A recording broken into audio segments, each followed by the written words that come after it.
তাহলে এই পর্যায়ে আমরা হাদিসটার একদম শেষে চলে এসেছি, যেখানে বলা হয়েছে যে আমাদের শরীরের মধ্যে এমন একটি মাংসপিণ্ড রয়েছে যেটা সুস্থ থাকলে আমরা আমাদের পুরো শরীর সুস্থ, যেটা দূষিত হলে আমাদের পুরো শরীর দূষিত, এবং সেটা হচ্ছে আমাদের কল্ব। সো এখানে আমরা দেখি হালাল এবং হারাম ক্লিয়ার। ডাউটফুল জিনিস হচ্ছে ইন বিটুইন, যেগুলো হচ্ছে বেশিরভাগ মানুষ জানে না, শুধু স্কলাররা যে ব্যাপারগুলো সম্পর্কে জানে। এবং রাসূল সাল্লাল্লাহু আলাইহি ইসলাম আমাদেরকে সলিউশন দিচ্ছেন যে তোমরা সেই জিনিসগুলো পরিত্যাগ করো যেগুলো তোমাদের মধ্যে সন্দেহ সৃষ্টি করে। সেগুলোকে পরিত্যাগ করে যেগুলোতে সন্দেহ নেই সেগুলোকে তোমরা গ্রহণ করো। এবং এই পর্যায়ে এসে তিনি বলছেন যে একজন মানুষের ইমান কতটুকু সাউন্ড সেটা ডিপেন্ড করে সে কতটুকু হচ্ছে এই ডাউটফুল ম্যাটারগুলো থেকে নিজেকে রক্ষা করতে পারে। সো এখানে আমরা দেখি যে at the end of the হাদিস হার্ট, আমাদের হার্টের কথা এখানে উল্লেখ করা হয়েছে। আমরা যদি প্রথমেই হাদিসটার দিকে তাকাই, তখন আমরা অবশ্যই চিন্তা করব যে হার্টের কথা এখানে কেন আসলো? পুরো হাদিসের মধ্যে তো হার্টের কোনো রিলেশন নাই। আসলে আমরা হচ্ছে আমাদের হার্ট দিয়ে আল্লাহকে গ্লোরিফাই করছি, আল্লাহর যে বিরাটত্ব সেটা ঘোষণা করছি। এবং এটা হচ্ছে আমাদের হার্টেরই অ্যাকশন যে আমরা হারাম কাজ থেকে নিজেকে দূরে সরিয়ে রাখছি। আমাদের অন্তর্কল্প যত শক্তিশালী হবে, সুস্থ হবে, যত কম দুর্বলতা থাকবে এবং যত বেশি ইমান দিয়ে পরিপূর্ণ হবে, তত বেশি আমরা মুহাররামাত অর্থাৎ হারাম এবং মাকরু জিনিসগুলো থেকে নিজেদেরকে দূরে সরিয়ে রাখব। এবং যত বেশি শক্তিশালী এবং সুস্থ অন্তর আমাদের থাকবে, তত বেশি এই অন্তরটা আল্লাহর ভালোবাসা, আল্লাহর ভয় এবং আল্লাহর মাহাত্ম্য দিয়ে পরিপূর্ণ হবে।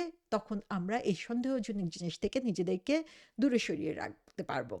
কিন্তু যদি আমাদের অন্তর রোগাক্রান্ত হয়, যদি আমাদের ইমান দুর্বল হয়, তাহলে কি হবে? আমরা সেই আকর্ষণ অনুভব করব এসব সন্দেহজনক বিষয়ের উপরেই। সো লিটল বাই লিটল আমরা হচ্ছে হারাম থেকে আমরা হয়তোবা পারমিসিবল জিনিসের মধ্যে যাব, তারপরে হচ্ছে যে জিনিসগুলো মাকরু সেগুলোর মধ্যে যাব।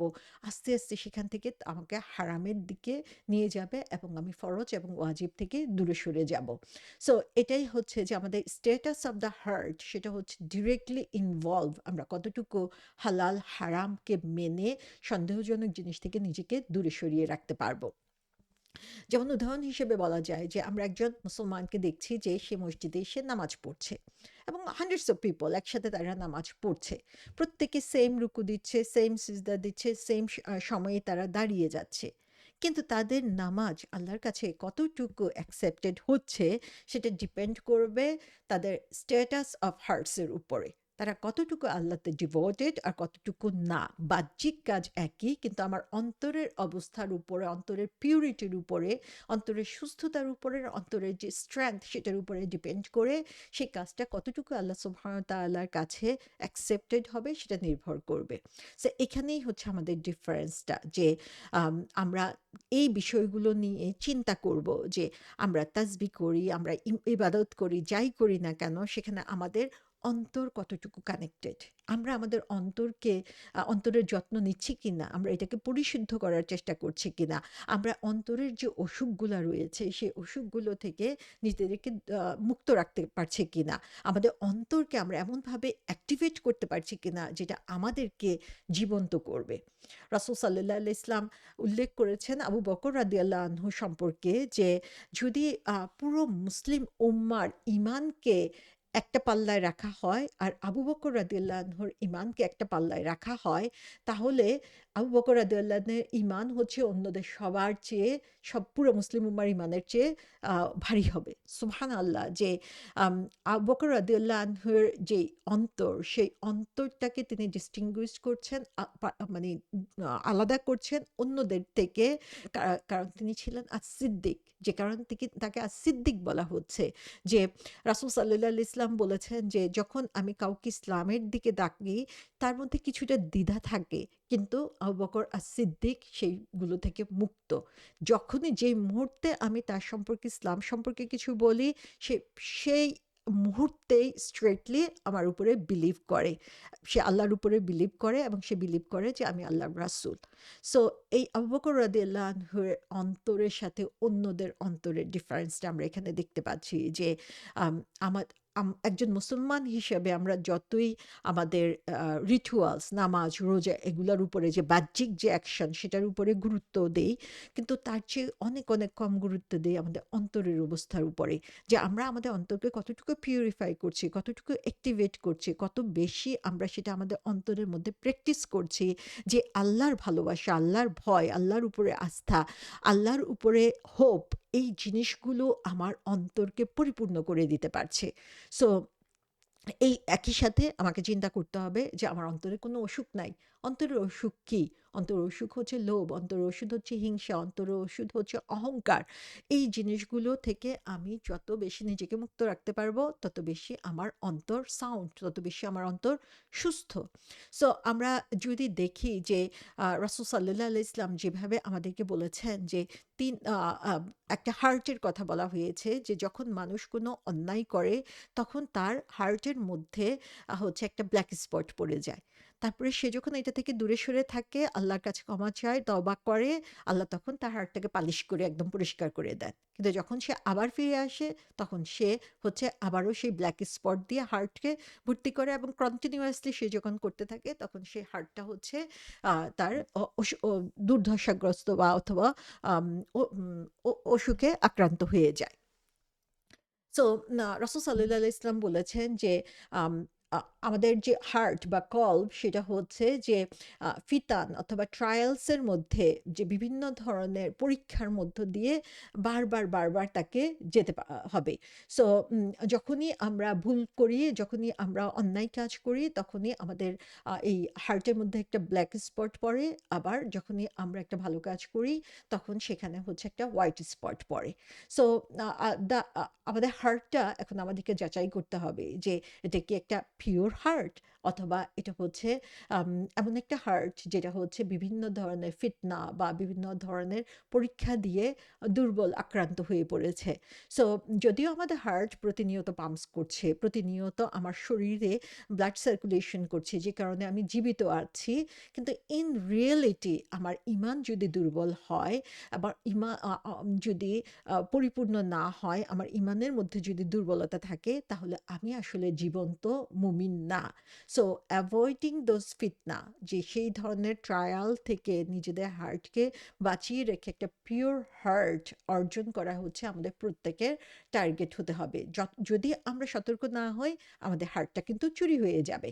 শয়তান আমাদের হার্টটাকে চুরি করার জন্য সবসময় বসে আছে। সো শেখ আব্দুর রহমান আদ-দুসারি তিনি বলেছেন যে আ আজকের দিনে আমাদের এই হার্টটাকে চুরি করার জন্য অনেক ধরনের চোর রয়েছে। সো আ যে এরা এমনভাবে আমাদের হার্টকে চুরি করে যে আমি নিজেও অনেক সময় জানি না আমার হার্টটা চুরি হয়ে গিয়েছে। সো আমরা যদি রাসূল সাল্লাল্লাহু আলাইহি ইসলামের হাদিস পড়ি, তাহলে দেখব যে তিনি আ আ আমাদেরকে বারবার এই ব্যাপারে সতর্ক করে দিয়েছেন কোনটা আমাদের জন্য ভালো, কোনটা আমাদের করা উচিত, কোনটা আমাদের জন্য ভালো না এবং কোনটা করা উচিত না, এবং রাসূল সাল্লাল্লাহু আলাইহি ইসলাম আমাদেরকে সেই প্রিন্সিপাল বা মূলনীতিগুলো শিখিয়ে দিয়েছেন। এই হাদিসের মধ্যে আমরা দেখি সেই মূলনীতিটা এখন এসেছে যে তিনি হালাল এবং হারাম পরিষ্কার বলে দিয়েছেন। যেগুলো অস্পষ্ট সেগুলো ইন বিটুইন বলে দিয়েছেন, এবং লাস্টলি এসে তিনি বলছেন যে the main thing, the main issue হচ্ছে এই লাস্ট পার্ট। তোমরা যদি এই হারাম থেকে নিজেকে বাঁচিয়ে রাখতে চাও, তোমরা যদি এই সন্দেহজনক থেকে জিনিস থেকে নিজেকে বাঁচিয়ে রাখতে চাও, you have to care about your heart. আমাদের হার্টকে পিউরিফাই করতে হবে, অন্তরকে পরিশুদ্ধ করতে হবে, এটাকে সাউন্ড এবং অ্যালাইভ করতে হবে। এটা যেন হারিয়ে না যায়, চুরি হয়ে না যায়, সেটার জন্য আমাদেরকে চেষ্টা করতে হবে। সো এখানে আমরা দেখি যে রাসূল সাল্লাল্লাহু আলাইহি ওয়াসাল্লাম কিভাবে টিচ করছেন, এটাও কিন্তু আমাদের জন্য অত্যন্ত শিক্ষণীয় একটা ব্যাপার, যে তিনি একটা ব্যাপার সম্পর্কে আমাদেরকে বললেন। সো ফার্স্টে তিনি হচ্ছে কনসেপ্টটা আমাদের সামনে তুলে ধরলেন। তারপরে তিনি এর মূলনীতি কি সেটা তুলে ধরলেন। এবং এই মূলনীতিটাকে বুঝার জন্য তিনি কি করলেন? তিনি আমাদেরকে আম আ বুঝিয়ে দিলেন যে এটার বেসিক জিনিস কোনটা। যে এটার মাধ্যমেই আমি আসলে ঠিক করব আমি মূলনীতিটা ফলো করছি কি করছি না। আমি যদি আমার হার্টের ব্যাপারে কেয়ার করি তাহলে আমি শুধুমাত্র যে সন্দেহজনক জিনিস থেকে নিজেকে দূরে সরিয়ে রাখতে পারবো তাই না, বরং সেম প্রিন্সিপাল এপ্লাই করতে পারবো আমি আদার ইস্যুতে। যেমন আ আম আমার আখলাকে, আমার ব্যাড ম্যানার্স, আমার ম্যানারের ব্যাপারে আমি সতর্ক হতে পারবো। সেটার মাধ্যমে আমি আমার হার্টকে আরো বেশি সুন্দর এবং উজ্জ্বল করতে পারবো। সো এখানে আমি আ দা যে আমরা দেখি যে ৩ ধরনের হার্টের কথা সাধারণত বলা হয়ে থাকে। একটা হচ্ছে আ হেলথি হার্ট, আরেকটা হচ্ছে রোগগ্রস্ত হার্ট, আরেকটা হচ্ছে মৃত হার্ট। সো এখানে আমরা দেখছি যে রাসূল সাল্লাল্লাহু আলাইহি ওয়াসাল্লাম এর আগে যেই আ অরার কথা বলেছেন, যার মাধ্যমে আমরা সন্দেহজনক জিনিস থেকে দূরে সরে থাকতে পারবো, সেটা হচ্ছে একটা সুস্থ হার্টের মাধ্যমে। তাহলে আমি কিভাবে আমার হার্টকে হেলদি করতে পারি? কিভাবে আমি আমার হার্টকে রোগগ্রস্ত হওয়া থেকে বাঁচাতে পারি? এবং কিভাবে একটা ডেড হার্ট থেকে আমি নিজেকে রক্ষা করতে পারি? সেটা এখানে রাসূল সাল্লাল্লাহু আলাইহি ওয়াসাল্লাম আমাদেরকে শিখিয়ে দিচ্ছেন। সো এখানে আমরা দেখি যে রাসূল সাল্লাল্লাহু আলাইহি ওয়াসাল্লাম আমাদের স্পিরিচুয়াল, মোরাল এবং ফিজিক্যাল ওয়েলবিং এর উপরে গুরুত্ব দিতে বলেছেন এবং এটা টোটালি ডিপেন্ড করে আমাদের ইনটেনশন, থট এবং অ্যাকশন এর উপরে। সো হার্ট হচ্ছে আমাদের পুরা বডির যে ফ্যাকাল্টি সেগুলোকে কন্ট্রোল করছে। আপনারা যদি বেসিক্যালি ফিজিক্যালি হার্টের কথা চিন্তা করেন যে হার্ট যখন কাজ করা বন্ধ করে দিল, তখন আমার পুরা শরীরের সমস্ত অ্যাক্টিভিটি কিন্তু বন্ধ হয়ে গেল। হার্ট অ্যাটাক করেছে। মানুষ আমার হার্টের মধ্যে যে সার্কুলেশন যাওয়ার কথা ছিল সেটা যেতে পারছে না। হার্ট কাজ করতে পারছে না। সে কারণে মানুষটা হচ্ছে হয় অসুস্থ হলো অথবা সে মারা গেল। তেমনিভাবে আমি যদি স্পিরিচুয়ালি আমার হার্টটা যদি অসুস্থ থাকে, যদি পিওর না হয়, যদি রাইটিয়াস না হয়, তাহলে আমার হাত পা, আমার অঙ্গ-প্রত্যঙ্গ, আমার ব্রেইন চিন্তা করতে পারবে না। সো আমার পুরা হার্টটা অসুস্থ মানেই হচ্ছে আমার পুরা শরীর, পুরো অন্তর সমস্ত কিছুই হচ্ছে অসুস্থ হয়ে আমি হচ্ছে সিন এবং খারাপ কাজের দিকে বেশি এগিয়ে যাব। সো এখানে হার্ট এবং বা আল্লাহর ভয় যে জিনিসটা আমরা একটু আগেই জেনেছি, সেটার যে রিলেশন এখানে তিনি আমাদেরকে দেখাচ্ছেন রাসূল সাল্লাল্লাহু আলাইহি সাল্লাম যে আম যদি আমরা সন্দেহজনক জিনিস থেকে বাঁচতে পারি তাহলে ডিরেক্টলি সেটা আমাদের হার্টের সাথে রিলেটেড। যেমন আমি যখন হালাল খাবার খাবো, সেটা আমার হার্টকে পিউরিফাই করছে, সেটা আমার হার্টকে ইলুমিনেট করছে, যার মাধ্যমে হচ্ছে আমার আল্লাহর সাথে কানেকশন বৃদ্ধি পাচ্ছে। কিন্তু আমি যখন হারাম জিনিস এবং সন্দেহজনক জিনিসের মধ্যে ডুবে যাব, সেখানে আমার স্পিরিচুয়াল অন্ধকার চলে আসছে, আমার অন্তর শক্ত হয়ে যাচ্ছে, আল্লাহর সাথে আমার দূরত্ব সৃষ্টি হচ্ছে। সো এখানে আমরা দেখি যে রাসূল সাল্লাল্লাহু আলাইহি ওয়াসাল্লামের আরেকটা হাদিসে বলা হয়েছে যে একজন মানুষ যে হচ্ছে প্রতিনিয়ত হারাম দিয়ে নিজেকে পুষ্ট করছে, সে আল্লাহর সামনে হাত তোলে এবং বলতে থাকে, "হে আমার রব, হে আমার রব।" কিন্তু কিভাবে আল্লাহ তার দোয়ার বা তার যে চাওয়া সেটার জবাব দিবেন যখন তার খাবার হারাম, যখন তার পানীয় হারাম, যখন তার আ কাপড় হারাম। সুবহানাল্লাহ! যে আ এই এই হারামের মধ্যে থেকে প্রতিনিয়ত হারামের মধ্যে impermissible জিনিসের মধ্যে থেকে একটা হার্ট বেঁচে থাকতে পারে না। এই হার্টটা এটাই তখন ব্লক করে দিচ্ছে আল্লাহর সাথে আমার যে কানেকশন, সে কানেকশনটাকে। সো আমরা এখন চিন্তা করতে পারি যে কিভাবে উম এখানে আমরা আরেকটা জিনিস দেখতে পারি সেটা হচ্ছে যে একটা সিক হার্ট এবং ডেড হার্ট এই ২ টা জিনিসকে আমরা কিভাবে ডিফারেনশিয়েট করতে পারি। সিক যে হার্টটা আমরা এখানে রোগগ্রস্ত দেখতে পাচ্ছি, সে হার্টটা কেন রোগগ্রস্ত? তার কারণ হচ্ছে আমি আল্লাহর যে নির্দেশ এবং সুন্নাহ রাসূল সাল্লাল্লাহু আলাইহি ওয়াসাল্লাম যে সুন্নাহ সেগুলোকে অবহেলা করছি। আমি গুনাহ থেকে বেঁচে থাকার জন্য যে রিমাইন্ডার বা অ্যাডভাইস গুলো রয়েছে সেগুলোকে ইগনোর করছি। আমি আল্লাহকে ভুলে যাচ্ছি। আমি আমার শারীরিক যে চাহিদা সেটাকেই বেশি প্রায়োরিটি দিচ্ছি। আমার সেলফিশনেস হচ্ছে আমার অন্য সম্পর্কে চিন্তা করতে বাধা দিচ্ছে। আমি এত বেশি অকৃতজ্ঞ যে এই ব্লেসিংস গুলো পেয়ে সেগুলোকে উপভোগ করেও আমি শুধু কমপ্লেইন করে যাচ্ছি।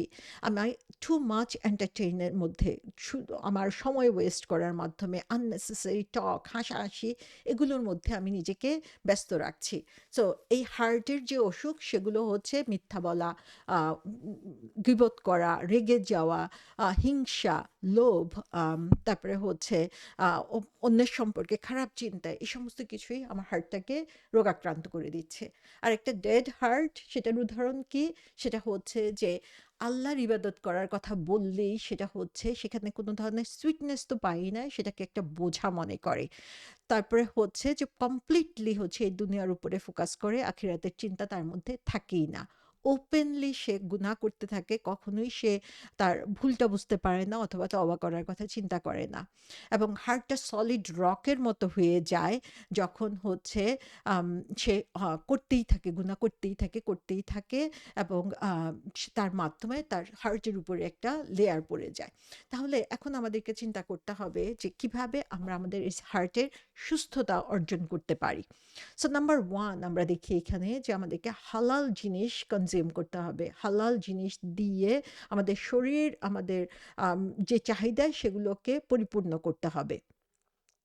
সো রাসূল সাল্লাল্লাহু আলাইহি ইসলাম বলেছেন যে, "every piece of flesh that grows from হারাম, the fire is more fitting for it." So যত হারাম, প্রত্যেকটা হারাম জিনিসের জন্য যেই প্রতিটা মাংসপিণ্ড যেটা আমি হারাম থেকে পাচ্ছি সেটার জন্য জাহান্নামে আগুন আল্লাহ সুবহানাহু ওয়া তাআলা নির্ধারিত করে রেখেছেন।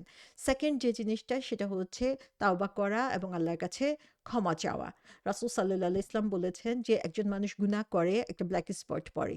আবার যখন সে তওবা করে তখন তার হার্টটাকে আল্লাহ সুবহানাহু ওয়া তাআলা পালিশ করে দেন।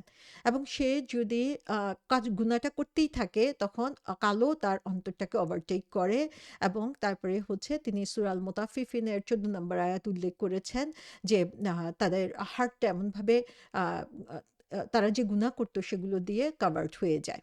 থার্ড যে জিনিসটা সেটা হচ্ছে যে ইবাদতের মধ্যে নিজেদেরকে নিয়োজিত করা। সো বেশি, বেশি করে কোরআন পড়া এবং রিফ্লেক্ট করা। শুধু রিডিং পড়া না বরং সেটা জানার মাধ্যমে চিন্তাভাবনা করা। তাহাজ্জুদের নামাজ পড়া, আল্লাহ সুবহানাহু ওয়া তাআলার কাছে বেশি, বেশি করে দোয়া করা, আল্লাহর সাথে কানেকশন বাড়ানোর জন্য দোয়া করা এবং সূরা রাদের ২৮ নম্বর আয়াতে বলা হয়েছে যে, নিশ্চিতভাবে আল্লাহর স্মরণেই হচ্ছে আমাদের অন্তরগুলো প্রশান্তি খুঁজে পায়। এবং ৪ নাম্বার হচ্ছে রাইটিয়াস কম্প্যানিয়ন, যে ভালো মানুষের সাথে নিজেকে আ নি জড়িত করা। সো আমাদের অন্তরটাই হচ্ছে আমাদের ইমানের মূল ভিত্তি আসলে। সো আমরা এই অন্তরটাকে যত বেশি আম আ সুস্থ রাখতে পারবো, যত বেশি এটাকে রক্ষা করতে পারবো, তত বেশি হচ্ছে আমরা আল্লাহ সুবহানাহু ওয়া তাআলার সান্নিধ্য লাভ করতে পারবো। রাসূল সাল্লাল্লাহু আলাইহি ওয়াসাল্লাম বলেছেন যে, আল্লাহ সুবহানাহু ওয়া তাআলা তোমাদের চেহারার দিকে তাকান না, তোমাদের সম্পদের দিকে তাকান না। তিনি তাকান তোমার অন্তর আর তোমার কাজের দিকে। তাহলে আমরা আমাদের চেহারাকে সুন্দর করার জন্য, আমাদের সম্পদকে বাড়ানোর জন্য যত সময় দেই, আমরা কি আমাদের অন্তরের জন্য অথবা ভালো কাজের জন্য ততটুকু সময় দেই? তো সুবহানাল্লাহ, যে রাসূল সাল্লাল্লাহু আলাইহি ওয়াসাল্লাম সুস্পষ্টভাবে এই জিনিসগুলো আমাদেরকে বলে দিয়েছেন যে যেন আমরা সন্দেহজনক জিনিসের মধ্যে নিজেদেরকে না রাখি, সন্দেহজনক জিনিস থেকে নিজেদেরকে ফিরিয়ে রাখি। এবং এর মধ্যে দেখা যায় যে খাবারের ব্যাপারে আমরা সবচেয়ে বেশি সন্দেহের মধ্যে পড়ে যাই। সো যেই জিনিসগুলো হালাল সেগুলো জানার মাধ্যমে সেগুলোর সাথে আমরা হচ্ছে যত বেশি নিজেকে ইনভলভ করব এবং হারাম জিনিসগুলো আমরা এভয়েড করলেই হয়। সেগুলো এত বেশি জিনিস না যে যেগুলো হারাম, সেগুলো থেকে আমরা নিজেদেরকে বাঁচিয়ে রাখতে পারি। সো এখানে আমরা দেখি যে ডাউটফুল ব্যাপারের বিভিন্ন স্কলারগণ বিভিন্ন ধরনের আম উপায় আমাদেরকে বলে দিয়েছেন। কিন্তু মেইন কি যেটা, সেটা হচ্ছে আমাদের অন্তরকে সুস্থ রাখা, শক্তিশালী করা এবং ফুল অফ ঈমান। এটা যদি আমরা করতে পারি, হার্ট যত বেশি ভালো থাকবে, তত আমাদের ঈমান মজবুত হবে।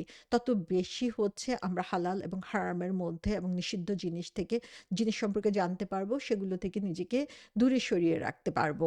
সো সাম পিপল তারা জানে যে সামথিং ইজ হারাম, আ আ কিন্তু তারপরেও তারা দেখা যায় যে তাদের অন্তরের দুর্বলতার কারণে সেটাতে ইনভলভ হয়ে যাচ্ছে। সো যত বেশি আমরা অন্তরে এই স্ট্রেংথ অর্জন করতে পারবো, তত বেশি আমরা হচ্ছে আল্লাহর সান্নিধ্য অর্জন করতে পারবো। সো এর জন্য আমরা কি করতে পারি? এটার জন্য হচ্ছে আল মুহাসাবা, আল মুহাসাবা হচ্ছে সেলফ অ্যাকাউন্টেবিলিটি। আমার নিজের কাজ নিজে আমি যাচাই করব। আল মুরাকাবা হচ্ছে সেলফ রিকনিং, যে আমি নিজেকে নিজে দেখব যে কতটুকু হচ্ছে আমি আ প্রত্যেকটা কাজের জন্য যাচাই করে নেব নিজেকে। জিক্রুল্লাহ, যে আল্লাহ রিমেম্বারেন্স, যত বেশি আমরা জিকিরের মধ্যে রাসূল সাল্লাল্লাহু আলাইহি ইসলামের দেওয়া শিখানো জিকিরগুলো যত বেশি আমরা উপলব্ধি করব, যত বেশি এগুলোর মধ্যে আমরা নিজেদেরকে ব্যস্ত রাখবো, তত পারবো আমাদের অন্তরকে বিশুদ্ধ রাখতে। সকালের আজকার, রাতের আজকার, ঘুমানোর সময়ের আজকার, প্রত্যেক নামাজের পরে আজকার, এ প্রত্যেকটা জিনিসই হচ্ছে রাসূল সাল্লাল্লাহু আলাইহি ইসলাম নিজে আমল করেছেন এবং আমাদেরকে শিখিয়ে দিয়েছেন যে কিভাবে আমরা আমাদের অন্তরকে পরিশুদ্ধ রাখতে পারি। সো এর মাধ্যমে আমরা দেখি যে আমরা পার্সোনাল লাইফের মধ্যে দেখি যে রাসূল সাল্লাল্লাহু আলাইহি ইসলাম তার উপরে দরুদ পাঠানো কত যে সোয়াব আমাদের জন্য রিওয়ার্ডিং, আমরা একটু সার্চ করলেই অনেক রিওয়ার্ড খুঁজে পাবো। কিন্তু আমরা আমাদের দুর্বলতার কারণে দেখা যায় সাল্লাল্লাহু আলাইহি সাল্লাম এটাও আমরা পুরোপুরি বলছি না, সুবহানাহু ওয়া তাআলা এটাও আমরা পুরোপুরি বলছি না, আমরা এটাকে সংক্ষেপ করে ফেলছি। সো এখানে আমরা দেখি যে রাসূল সাল্লাল্লাহু আলাইহি ইসলাম বলছেন যে তোমরা কি জানো কে লোভী, যে হচ্ছে আমার নাম মেনশন করা হলো তার সামনে, কিন্তু সে সাল্লাল্লাহু আলাইহি সাল্লাম বলল না। তো সুবহানাল্লাহ, যে আমরা ভুলে যাই। তো এই যত বেশি আমরা এগুলো প্র্যাকটিস করব, কন্টিনিউয়াস বলতে থাকবো, তত বেশি আমাদের আ আ জিহ্বা ভিজানো হবে এবং আমাদের অন্তর তত বেশি সজীব থাকবে। সো এর মাধ্যমে আমরা দেখি যে আমরা যত বেশি মডেস্টি প্র্যাকটিস করব, যত বেশি আল্লাহকে স্মরণ করব, রাসূল সাল্লাল্লাহু আলাইহি ইসলামের উপরে দরুদ পাঠাবো, তত বেশি আমাদের এই যে মাংসপিণ্ড, এই মাংসপিণ্ডটাকে আমরা শক্ত রাখতে পারবো। আমাদের ইমান আপরাইট হবে, স্ট্রং হবে এবং তার মাধ্যমে আমাদের ইমান যত মজবুত হবে, অন্তর যত মজবুত হবে, দেখা যাবে যে আমাদের জিহ্বা তত বেশি আল্লাহর প্রশংসায় নিয়োজিত থাকছে। সো এই বিভিন্নভাবে, এবং সবচেয়ে বড় জিকির হচ্ছে কোরআন। সো যত বেশি আমরা এর মাধ্যমে নিজেদেরকে ইনভলভ রাখতে পারবো, তত বেশি আমরা নিজেদেরকে আরো উন্নত করতে পারবো। সো হাদিসটা শেষ হচ্ছে হার্টের কথা বলে, কারণ আমি যদি এই বাউন্ডারির কাছে ঘোরাঘুরি করতে থাকি, তত বেশি আমার হার্টটা করাপ্টেড হয়ে যাবে। সো ইবনুল কাইয়ুম রাহমাতুল্লাহ আলাইহি বলেছেন যে একটা পিওর হার্টের কথা আমরা যদি চিন্তা করি, একটা হেলদি হার্টের কথা যদি চিন্তা করি, তাহলে দেখব যে এটা আসে হচ্ছে ডিপ ডিভোশন টু আল্লাহ। যে আল্লাহর প্রতি আমরা যত ডিভোটেড হব, তত বেশি আমরা এটা অর্জন করতে পারবো। যত বেশি আমরা মনে করব যে এই পৃথিবীতে, দুনিয়াতে আমি আছি হচ্ছে একজন স্ট্রেঞ্জার হিসাবে, মুসাফির হিসাবে, আমি যত বেশি হিয়ার আফটার আখিরাতকে প্রায়োরিটাইজ করব, তত বেশি হচ্ছে আমি আমার অন্তরকে আরো বেশি আলোকিত করতে পারবো। সো কি সাইন কি? যে কিভাবে আমি বুঝবো যে আমার হার্টটা হেলদি? যে আমি যখন নামাজ পড়ি, সে নামাজে আমি প্রশান্তি খুঁজে পাবো। আমি কন্টিনিউয়াস আল্লাহর কাছে তাওবা করছি। আমি ভালো কাজকে আরো সুন্দরভাবে আল্লাহর সামনে উপস্থাপন করার জন্য চেষ্টা করব। আর একটা পিওর হার্টের সাইন্স কি, বা লক্ষণ কি হবে? যে হেলদি বা কলবে সালিমের কথা আমি এতক্ষণ বললাম। আর এখন আমি বলছি যেটা হচ্ছে যে পিওর হার্ট কিভাবে আমরা বুঝবো?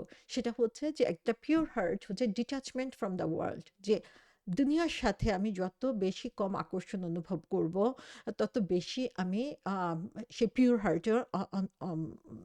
হার্ট লাভ করতে পারবো।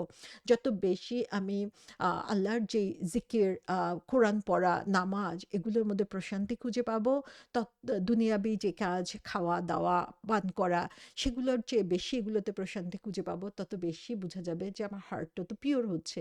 আমাদের মধ্যে দেখা যায় যে আমরা যখন ডিপ্রেস থাকি, তখন দেখা যায় যে আ যেই জিনিসগুলো খাওয়া ঠিক না, সেগুলোর সুগারি জিনিস অথবা ফ্রাইড জিনিস, সেগুলোর মধ্যে আমি আনন্দ খুঁজতে থাকি। কিন্তু আসলে একটা পিওর হার্টের জন্য যেটা দরকার, যে তখন আমাকে সেটা সাপ্রেস করে বেশি বেশি করে আল্লাহর স্মরণে নিজেকে নিয়োজিত রাখা। সো নামাজের মধ্যে আমি যত বেশি ফোকাস করব, চা ফরজ নামাজের পাশাপাশি অন্য নামাজের ব্যাপারে যখন আমি ফোকাস করব, তত বেশি আমার অন্তরকে আমি সুস্থতার দিকে নিয়ে যেতে পারবো। তার যারা হচ্ছে পিওর হার্টের অধিকারী, বলা হচ্ছে যে তারা সময়ের ব্যাপারে সচেতন হয়। তারা প্রত্যেকটা সময়কে আল্লাহ সুবহানাহু তাআলার কাজে লাগানোর জন্য চেষ্টা করে। তাদের সিনসিয়ারিটির ব্যাপারে তারা ফোকাস করে। তাদের প্রাইমারি কনসার্ন থাকে কারেক্টনেস অ্যান্ড অ্যাকসেপ্টেন্স। তাদের কাজ অ্যাকসেপ্টেড হলো কিনা। কত বেশি কাজ করলো সেটা না, কত সুন্দর কোয়ালিটি করলো সেটা হচ্ছে ইম্পর্টেন্ট। আর হচ্ছে ফ্রি ফ্রম অ্যাফ্লিকশনস, যে যখন আমি আমার অন্তরকে হিংসা, লোভ, অহংকার, হিপোক্রেসি, প্রশংসা পাওয়ার লোভ বা নাম যশের লোভ সেগুলো থেকে বাঁচাতে পারবো, তত বেশি আমি হচ্ছে এই পিওর হার্ট অর্জন করতে পারবো।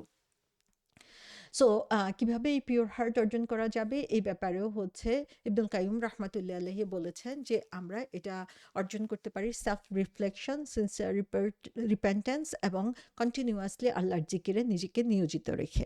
এবং তিনি বলেছেন যে ডেড হার্টের সাইন কি কি হতে পারে, যে যখন তুমি গুনাহ করো তখন কোনো ধরনের ব্যথা বা কষ্ট অনুভব করো না, যখন গুনাহ করার মধ্যেই তোমার মন আনন্দ খুঁজে পায়।